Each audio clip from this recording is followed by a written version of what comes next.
नमस्कार, मैं डॉक्टर राकेश पाठक।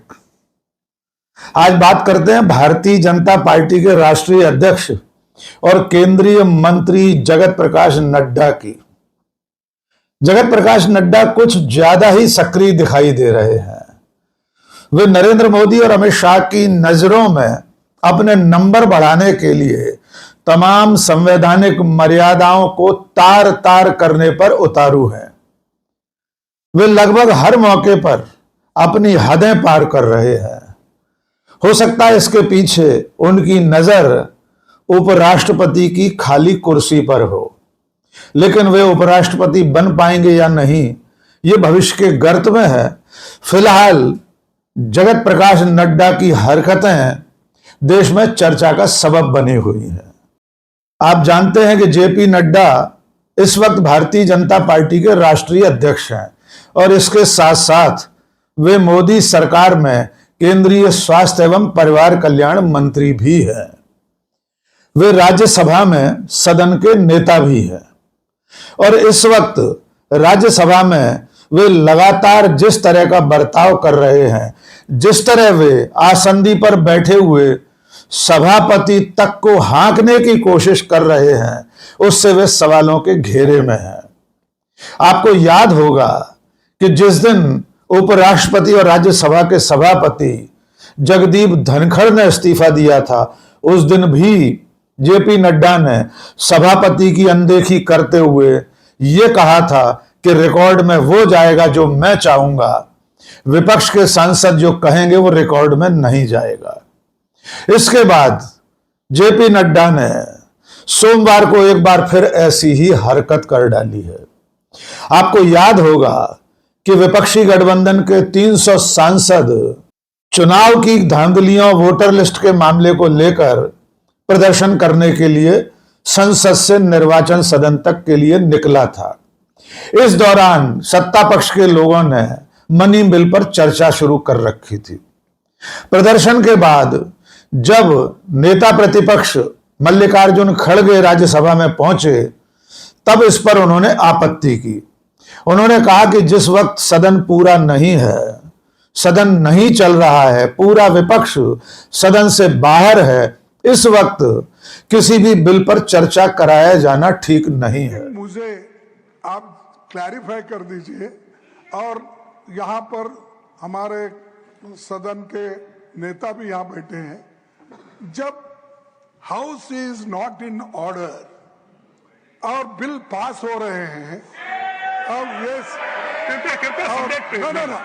अब डेमोक्रेसी में ऐसा नहीं होता। नहीं, आप चर्चा करने के लिए हाउस इन ऑर्डर होना चाहिए, पास करने के लिए भी हाउस इन ऑर्डर होना चाहिए। ये बहुत बड़ा धोखा। ठीक उसी समय जेपी नड्डा जो सदन के नेता हैं, उन्होंने एकदम हस्तक्षेप किया और सीधे फरमान सुना दिया कि रिकॉर्ड में कुछ नहीं जाएगा। जिस बिल पर बात हो रही है उसके सिवा रिकॉर्ड में कोई चीज दर्ज नहीं कराई जाएगी। उस वक्त सभापति की आसंदी पर प्रोफेसर सस्मित पात्रा मौजूद थे और आप कमाल देखिए कि जेपी नड्डा ने अपने अधिकारों से बाहर जाकर, अपनी सीमा से पार जाकर फैसला जैसा सुना दिया कि रिकॉर्ड में कुछ नहीं जाएगा। इसके बाद सभापति की आसंदी पर बैठे हुए सस्मित पात्रा ने उनके आदेश का पालन किया। उन्होंने भी आसंदी से कह दिया कि रिकॉर्ड में कुछ नहीं जाएगा जो बिल से संबंधित नहीं है, और इसके बाद मल्लिकार्जुन खड़गे का माइक ऑफ कर दिया गया। The discussion is going on Manipur bill, and I think anything beyond that should not be recorded and should not go on record. All right, we continue.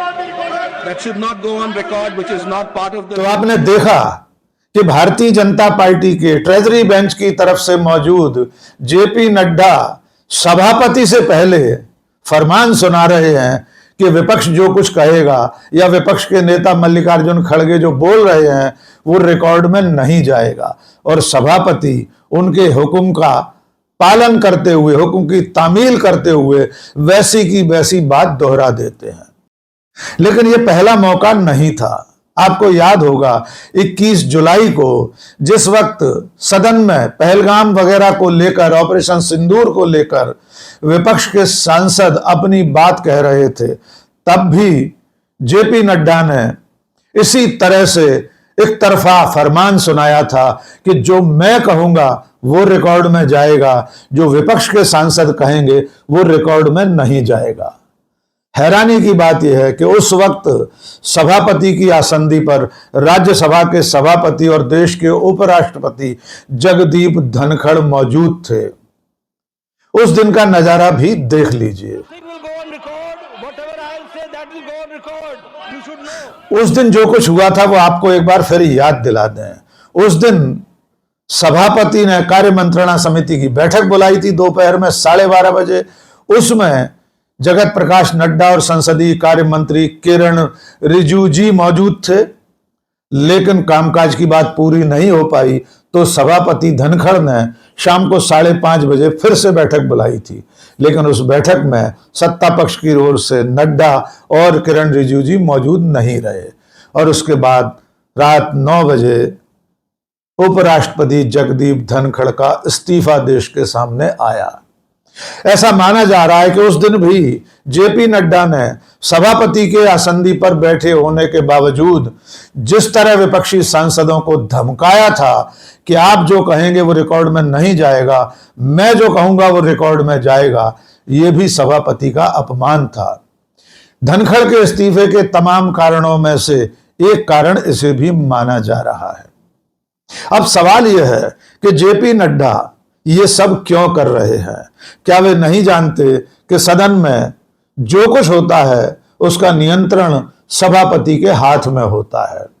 कौन सी बात रिकॉर्ड में जाएगी, कौन सी बात नहीं जाएगी, किस वाक्य को, किस शब्द को विलोपित किया जाना है, ये सारे अधिकार सभापति के पास होते हैं। इसके बावजूद जेपी नड्डा ने 15 दिन के भीतर 2 बार यह दावा कर दिया कि वे जो कहेंगे वो रिकॉर्ड में जाएगा, वे जो चाहेंगे वो रिकॉर्ड में नहीं जाएगा।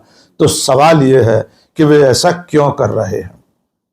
सियासी जानकारों का मानना यह है कि जेपी नड्डा की नजर सभापति की कुर्सी पर है, यानी उपराष्ट्रपति के पद पर। जगदीप धनखड़ के बाद से उपराष्ट्रपति का पद खाली है और अब केंद्रीय चुनाव आयोग ने उपराष्ट्रपति के पद के लिए निर्वाचन प्रक्रिया के लिए अधिसूचना जारी कर दी है। अब तक जो निर्वाचन कार्यक्रम जारी हुआ है उसके मुताबिक जो भी व्यक्ति उपराष्ट्रपति पद का चुनाव लड़ना चाहता है वो 21 अगस्त तक नामांकन दाखिल कर सकता है। 22 अगस्त को नामांकन पत्रों की जांच होगी। 25 अगस्त तक नामांकन वापस लिए जा सकते हैं और इसके बाद जरूरत हुई अगर 2 प्रत्याशी हुए तो 9 सितंबर को उपराष्ट्रपति पद के लिए मतदान होगा। तो जैसा कि शुरू में हमने कहा कि जेपी नड्डा शायद उपराष्ट्रपति बनना चाहते हैं, इसके लिए वे अमित शाह और नरेंद्र मोदी की नजर में चढ़ने के लिए कुछ भी कर गुजरने पर उतारू हैं। अब थोड़ी सी उनके राजनीतिक जीवन की बानगी भी जान लीजिए। जेपी नड्डा मूलतः हिमाचल प्रदेश के रहने वाले हैं। अखिल भारतीय विद्यार्थी परिषद से उन्होंने अपने सार्वजनिक और सक्रिय जीवन की शुरुआत की थी। वे अखिल भारतीय विद्यार्थी परिषद के राष्ट्रीय अध्यक्ष रहे।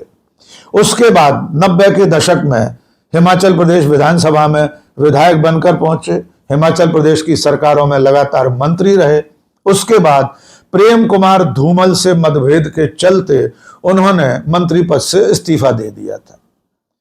हिमाचल की राजनीति के बाद वे केंद्र की राजनीति में आए और उसके बाद भारतीय जनता पार्टी के राष्ट्रीय महासचिव भी रहे। राज्यसभा में 2012 से जाना शुरू हुए। 2014 के लोकसभा चुनाव से पहले पार्टी के कैंपेन को संभालने वाले लोगों में जेपी नड्डा भी शामिल थे। उसके बाद अमित शाह का कार्यकाल खत्म होने के बाद जनवरी 2020 में जेपी नड्डा भारतीय जनता पार्टी के राष्ट्रीय अध्यक्ष बने। उनका कार्यकाल पार्टी के विधान के मुताबिक 3 साल का था। उसके बाद उन्हें पहला एक्सटेंशन मिला 2022 में। सितंबर 2022 में उनके कार्यकाल को बढ़ा दिया गया और उसके बाद जब 2024 में लोकसभा चुनाव पास आने लगा तो उससे पहले जेपी नड्डा को एक बार और एक्सटेंशन दे दिया गया। भारतीय जनता पार्टी बनने के बाद से आज तक पार्टी के इतिहास में ऐसा पहली बार है कि किसी राष्ट्रीय अध्यक्ष को 2-2 बार सेवा विस्तार दिया गया हो। वे इस वक्त पार्टी के कार्यवाहक या कार्यकारी अध्यक्ष हैं और भारतीय जनता पार्टी अपना नया राष्ट्रीय अध्यक्ष चुन नहीं पा रही है। नरेंद्र मोदी और अमित शाह अपनी मर्जी का राष्ट्रीय अध्यक्ष चुनना चाहते हैं, लेकिन राष्ट्रीय स्वयंसेवक संघ इस बार मोदी शाह की कठपुतली के नाम पर तैयार नहीं है। इसलिए अब जेपी नड्डा जानते हैं कि अब उन्हें तीसरी बार पार्टी के अध्यक्ष के रूप में न तो विस्तार मिलेगा, न वे दोबारा अध्यक्ष बन सकते हैं। इसलिए उनकी नजर उपराष्ट्रपति पद पर है। देखना है वे उपराष्ट्रपति बन पाते या नहीं, लेकिन फिलहाल जिस तरह वे सभापति की आसंदी का अपमान कर रहे हैं, संवैधानिक प्रावधानों का, परंपराओं का, सदन की गरिमा का लगातार उल्लंघन कर रहे हैं, वे लगातार ये साबित कर रहे हैं कि राज्यसभा में वे जो चाहेंगे वो होगा, वे जो चाहेंगे वो रिकॉर्ड में जाएगा, जिसे वे नहीं चाहेंगे उस सांसद की कोई बात राज्यसभा के रिकॉर्ड में नहीं जाएगी। कुल मिलाकर जेपी नड्डा अपनी हदें पार कर रहे हैं, शायद उपराष्ट्रपति बनने के लिए। आज के इस वीडियो में बस इतना ही। बहुत बहुत शुक्रिया। जय हिंद।